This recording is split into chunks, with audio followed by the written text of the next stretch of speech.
بسم اللہ الرحمن الرحیم، السلام علیکم ویئرس۔ دنیا میں ایک خاموش تبدیلی آ رہی ہے۔ وہ کیا تبدیلی ہے اس کو جاننے کی کوشش کرتے ہیں، اور اس کے لیے ضروری ہے کہ اس ویڈیو کو اپنے آخر تک توجہ سے دیکھیں۔ تو ذرا تاریخ کو دیکھتے ہیں کہ کبھی سلطنتیں، اسٹیٹس تلواروں سے بدلے، پھر جنگی جہازوں نے دنیا کا نقشہ بدلا۔ 20ویں صدی میں ایٹمی ہتھیار دنیا میں طاقت کی علامت بنے۔ اب جنگ صرف سرحدوں پر نہیں لڑی جا رہی، بلکہ مائکرو چپس، آرٹیفیشل انٹیلیجنس، معدنیات، ڈیٹا، توانائی اور سمندری راستوں پر قبضے کی دوڑ سے لڑی جا رہی ہے۔ اور شاید یہی وہ پیمانہ ہے جو 2026 کو تاریخ کا ایک فیصلہ کن سال قرار دے گا۔ تو سب سے پہلے ویورز ہم بات کرتے ہیں کہ دنیا کی نئی جنگ ہے وہ تیل کی نہیں بلکہ ٹیکنالوجی کی ہے۔ کیسے؟ دنیا کی سب سے بڑی اور قیمتی کمپنیاں اب تیل کی نہیں بلکہ ٹیکنالوجی کمپنیز ہیں۔ مصنوعی ذہانت کی عالمی مارکیٹ 2030 تک 2030 تک $1 ٹریلین سے اوپر چلی جائے گی، اس سے تجاوز کر جائے گی۔ سیمی کنڈکٹرز، کوانٹم کمپیوٹنگ اور روبوٹکس مستقبل کی معیشت کا مرکز بنتے جا رہے ہیں۔ اسی لیے جیسے میں نے پہلے آپ کو بتایا کہ امریکہ، چین، جاپان اور جنوبی کوریا اربوں ڈالرز کی سرمایہ کاری آرٹیفیشل انٹیلیجنس اور ٹیکنالوجی کے اندر کر رہے ہیں۔ طاقت کا نیا مرکز اب صرف فوجی اڈے نہیں ہوگا بلکہ ڈیٹا سینٹرز اور AI لیبارٹریز ہوں گی۔ اب دیکھتے ہیں کہ یہ جو خاموش جنگ ہے اس کے پیچھے اور کیا کار فرما ہے۔ دوستو، جدید دنیا کی ہر چیز، الیکٹرک گاڑیاں لے لیں، فائٹر جیٹس لے لیں، میزائل، اسمارٹ فونز اور آرٹیفیشل انٹیلیجنس کے نظام، یہ سب کچھ ریئر ارتھ منرلز کے بغیر ناممکن ہے۔ یہ پوائنٹ، یہ نقطہ آپ نے ذہن میں رکھنا ہے۔ اور دلچسپ بات یہ ہے کہ ان اہم معدنیات کی عالمی سپلائی چین میں چین کا کردار بہت مضبوط ہوتا جا رہا ہے۔ اس لیے دنیا کی بڑی طاقتیں افریقہ، لاطینی امریکہ اور وسطی ایشیا میں نئی شراکت داریاں قائم ہو رہی ہیں۔ آنے والے برسوں میں شاید یہ معدنیات تیل سے زیادہ اہم ثابت ہوں گی۔ اب بات کرتے ہیں ایک فورم کی جو کہ پاورفل ہو رہا ہے، اس کی ڈائنامکس بھی ہم نے کسی حد تک ذہن میں رکھنی ہے، اور وہ ہے برکس۔ کئی دہائیوں سے عالمی مالیاتی نظام پر مغربی اداروں کا غلبہ رہا، لیکن آج برکس گروپ میں توسیع کے بعد دنیا کی تقریباً نصف آبادی اور عالمی معیشت کا ایک بڑا حصہ اس بلاک سے جڑا ہوا ہے۔ چین، رشیا، برازیل، جنوبی افریقہ، انڈیا، سعودی عربیہ، ایران، مصر، ایتھوپیا اور متحدہ عرب امارات جیسے ملک بھی اس دائرے میں شامل ہو چکے ہیں۔ یہ تبدیلی ویورز اس بات کی نشاندہی کرتی ہے کہ عالمی معیشت اب زیادہ متنوع ہو چکی ہے۔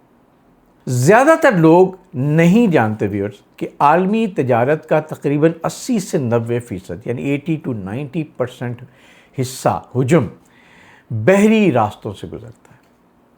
ابھی US ایران وار سے آپ کو اس کا اندازہ ہو گیا ہوگا کہ صرف آبنائے ہرمز کے بند ہونے سے دنیا ایک بڑے معاشی بحران کی طرف چلی گئی۔ اب آپ اندازہ لگائیں کہ بحیرہ جنوبی چین، بحیرہ احمر، بحیرہ عرب، آبنائے ملاکا اور آبنائے ہرمز یہ نقشے پر صرف مقامات نہیں ہیں بلکہ عالمی معیشت کی شاہراہیں ہیں۔ دنیا کی بڑی طاقتیں ان راستوں کی سلامتی کو اپنی قومی ترجیحات میں شامل کر چکی ہیں۔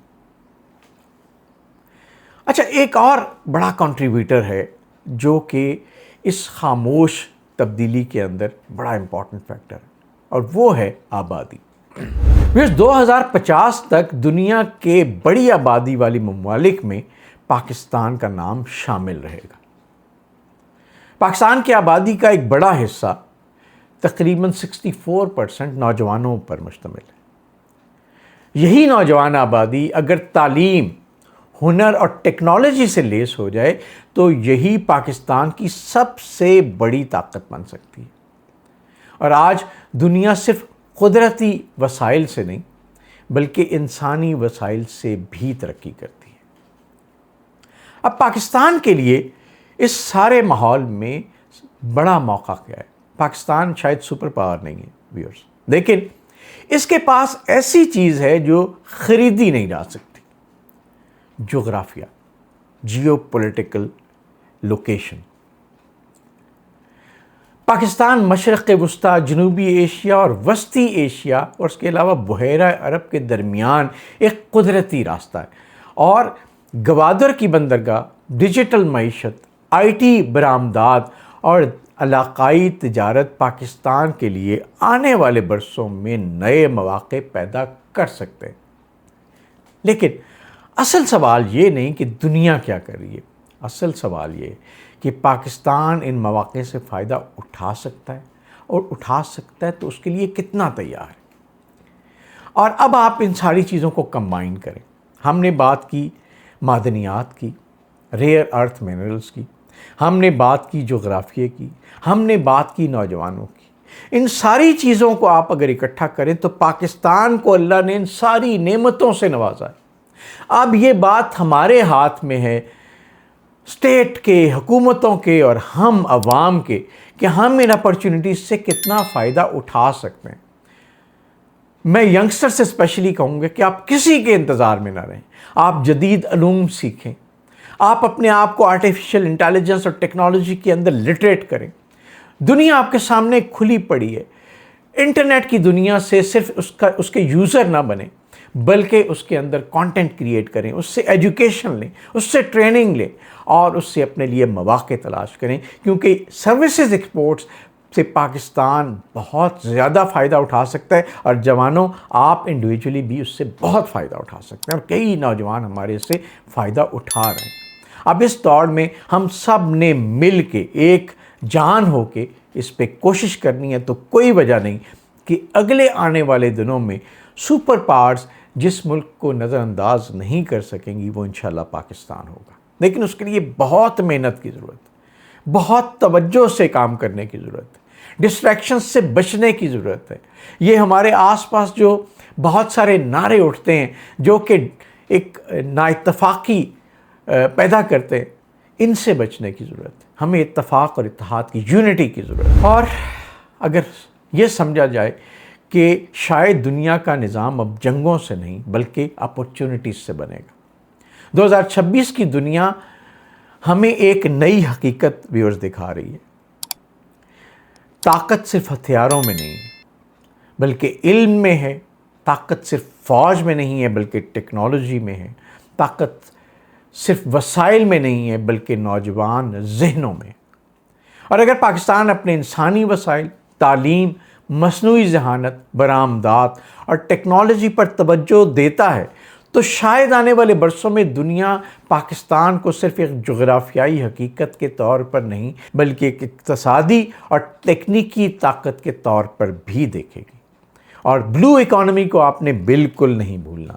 یہ جتنے ممالک لینڈ لاک کنٹریز ہیں اس کے لیے ایک آپ بڑی گیٹ وے ہیں۔ تو یہ ساری اپورچونٹیز اللہ نے آپ کو دی ہیں، اب اس سے ہم نے فائدہ اٹھانا ہے اور اللہ سے دعا کرنی ہے، شکر ادا کرنا ہے اور پوری محنت کرنی ہے۔ اور شاید نئے عالمی نظام میں سب سے بڑی کہانی ابھی لکھی جانی باقی ہے، اور اس کہانی میں پاکستان کا کردار بہت اہم ہو سکتا ہے اور وہ ہم سب پہ ڈیپینڈ کرتا ہے۔ اس دعا کے ساتھ اللہ تعالیٰ ہم سب کو اپنے حفظ و امان میں رکھے۔ آپ سے ریکویسٹ یہ ہے کہ اگر آپ واقعی کچھ مثبت حقیقتوں کی طرف اپنی نظریں رکھنا چاہتے ہیں، کچھ سیکھنا چاہتے ہیں، کچھ سمجھنا چاہتے ہیں تو فوکس وتھ تصدق گیلانی کو ضرور سبسکرائب کیجیے گا، بیل آئیکن کو پریس کیجیے گا تاکہ آپ کے پاس یہ نئی جہتیں اور حقیقتیں وقت پہ پہنچتی رہیں۔ آپ کا بہت شکریہ۔